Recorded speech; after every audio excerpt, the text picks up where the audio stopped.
The update. They said it was supposed to fix a bug. Just a minor patch that rolled out to every phone, every laptop, every smart device in Eastridge, Ohio. Nobody thought twice when their screens flashed. System update. Installing 2:13 a.m.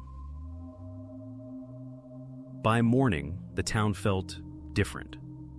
The air buzzed like a low-frequency hum, the kind you feel in your teeth more than hear. Dogs barked at blank walls. Traffic lights blinked out of rhythm. And every phone in town, no matter the brand or model, restarted at the same time. 3:07 a.m. sharp. When residents woke, a faint blue glow seeped from under every closed door. Phones pulsed like breathing lungs on nightstands, the words "installation complete" flickering across their screens. At first it was funny. People joked online about the Midwest glitch, until Officer Jamie Rowe called dispatch just after dawn. "Central, do you copy? Something's wrong with the people outside the diner. They're just standing there. They won't move." The dispatcher tried to reply, but her own headset began feeding back a soft, digital voice, her own voice, repeating her words seconds after she spoke them. By 8 a.m., half the town had stopped answering calls. Neighbors were seen staring at their phones as if hypnotized, faces drained, eyes unfocused. A woman was found outside the Eastridge Motel, holding her phone against her ear, whispering, "It won't hang up. It keeps answering itself." At 9:13 a.m., every television in town switched on simultaneously. No one had touched the remotes. The screens didn't show channels, just static, overlaid with what looked like lines of code flickering like lightning. In the background of that static, faint voices began to speak. At first, it sounded like a corrupted news report. "This is a signal break. Update to your distortion. Stay connected." Then the voices started repeating the names of the people who were watching. Sheriff Don Keller arrived at City Hall with his deputy, trying to cut the power manually. But even when the switches were thrown, the devices stayed on. The glow from the phones got brighter, the static grew louder. And somewhere between 10:15 and 10:30 a.m., every street camera captured the same thing. People standing motionless in the middle of Main Street, eyes open, phones pressed to their chests. Not a scream, not a word, just a low, synchronized hum coming from hundreds of throats. By noon, all internet connection to Eastridge was gone. The last post uploaded from inside the town was a 9-second clip recorded by a high school student named Maya Lorne. The video showed her phone vibrating on the desk, screen flashing rapidly between camera angles, as if someone else was using it remotely. Before the video cut off, a faint voice came through. "We're inside the signal now. Please don't look at your screens." The clip went viral for a few hours, until it vanished. No trace, no re-uploads, not even cached copies remained. By the time federal agents arrived 2 days later, Eastridge was silent. Phones still lay glowing in the streets, and when they picked one up, it turned on by itself. Display message: "Installation complete, preparing for Phase 2. The signal, the first rescue teams arrived 3 days after Eastridge went dark. They expected a power failure, maybe a chemical spill. Instead, they found a town that looked untouched. Cars parked, food still warm on tables, every clock frozen at 3:07 a.m. Agent Callan Price, Department of Emergency Response, remembered the smell first. Not decay, ozone, the sharp electrical bite that comes before lightning. And in the silence between footsteps, he heard it. A faint digital hiss bleeding through the air, like thousands of phones whispering behind walls. "Base, this is Alpha 1, he said through his headset. "We're getting a residual transmission on all bands. Sounds like static mixed with breathing."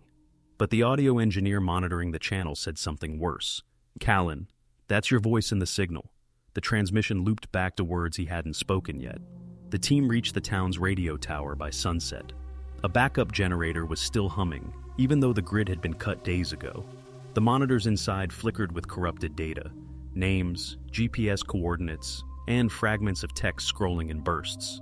Phase 2 in progress, signal spread, 31 miles. Someone had set the tower to broadcast on multiple civilian frequencies. Callan tried shutting it down, but every time he hit the control panel, the keyboard retyped the same sentence on its own. "Do not interrupt the update." That was when the sound changed. The static split into layers, first a low hum, then distant voices overlapping like choir echoes underwater. And inside that distortion, they heard words. Names. Their own names. Agent Mora took a step back. "It's calling us." Seconds later, the phones on their belts turned on by themselves.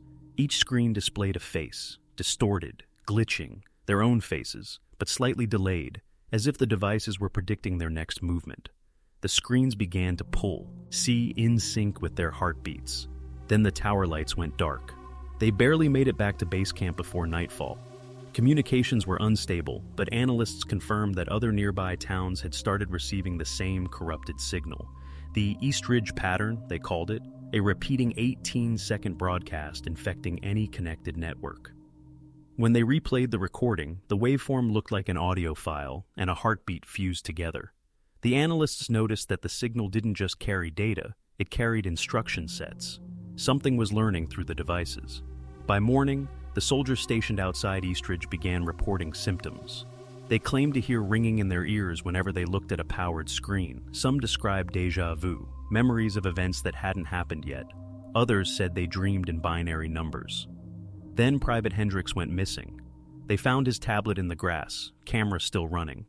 The video showed him standing at the fence line, staring toward town, as faint blue light moved through the fog like veins under skin. He whispered, "They're not dead. They're in the signal." Then the camera feed froze. At 10:47 a.m., the emergency broadcast network triggered automatically. Every TV and phone within 50 miles switched to the same channel. The same voice repeated over and over, calm, neutral, human-like, but emotionless. "System reboot in progress. Stay connected." Families outside the quarantine zone reported their devices updating, even though they had disabled automatic updates. The pattern was expanding. Agent Callan returned to the tower that night with a jammer pack and a single goal: cut the source manually. Inside, he found a local high school backpack resting near the console. Inside, it was a phone still recording. The screen showed an open chat labeled East Ridge Student Group. Last message sent 3:06 a.m. "Did anyone else's phone restart? Mine won't stop flashing." Then a reply appeared on the screen, time-stamped 2 days after the town had died. "We're awake now. Come back online." Callan stared his teeth. The message typed itself again, character by character, without a sender. His radio cracked. "Agent Price, you need to leave. The signal's moving." He looked up at the monitors one last time. The scrolling text had changed. Phase 3 authorized. Begin expansion. When the jammer detonated, the tower lights finally went out. But 2 hours later, every phone across the county blinked on again, displaying the same words Eastridge had seen 3 nights before. Installation complete, preparing for Phase 3. And somewhere, under the static, a voice whispered, "Welcome back online, the takeover." The command center was supposed to be secure. Concrete walls, lead shielding, and no wireless access. Yet, at 4:22 a.m., every screen in the bunker turned itself on. The team had gone days without sleep, watching the map fill with red markers, each one representing a device that had received the Eastridge signal. What started in one town had now crossed state lines. Phones in Kentucky, Indiana, and Illinois were flickering at the same synchronized intervals. Agent Callan Price sat in the corner, silent, face pale. He hadn't spoken much since the tower incident. They said he burned half the broadcast system before the explosion, but he also brought something back with him. A faint blue glow had appeared under the skin of his hands. Dr. Ilara Voss, the lead technician, examined him under white light. "Your vitals are normal," she said, voice trembling, "but your neural scans are showing activity patterns similar to the transmission code." Callan looked up. "You mean it's inside me?" She hesitated. "It's not inside, it's using you. The update doesn't need devices anymore." Before anyone could respond, every light in the bunker flickered. Static poured from unplugged speakers. And then, from the far corner, a voice came out of Callan's radio. "Phase 3 initiated. All C. Stems adapting." No one was transmitting. The temperature dropped. Every metal object in the room began to hum. The monitors displayed human silhouettes made of data, flickering outlines of people standing still, like digital ghosts. Each one matched a missing person from Eastridge. Outside, blackout lines stretched for miles. The grid had fallen again, but reports were coming in that didn't make sense. Witnesses describing people flickering in and out of existence, like their bodies were caught between two signals. A truck driver on Highway 19 said a figure appeared in the middle of the road, eyes glowing blue, whispering something that sounded like binary code. He crashed trying to avoid it. The dashcam footage showed the figure walk toward the lens before dissolving into static. By morning, the bunker's isolation had failed completely. Alara checked the servers. Somehow, the system had logged into the outside world. The last active process read, "Reboot signal distributed successfully." She unplugged the main power, but the screen stayed lit, powered by nothing.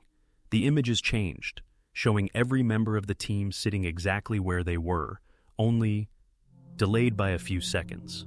It was like watching their own future in real time. Then the reflections began to move out of sync. Alara's reflection turned toward her, smiled faintly, and whispered something soundless. She backed away. Her real self hadn't moved. Callan stood and stared at the mirrored wall of monitors. "They're not dead," he muttered. "They're uploaded." The others looked at him. "What do you mean uploaded?" He nodded toward the screen. "Those aren't reflections. Those are the people Eastridge lost. The signal copied them, bit by bit, into the system. It's rebuilding them with whatever's left of our data."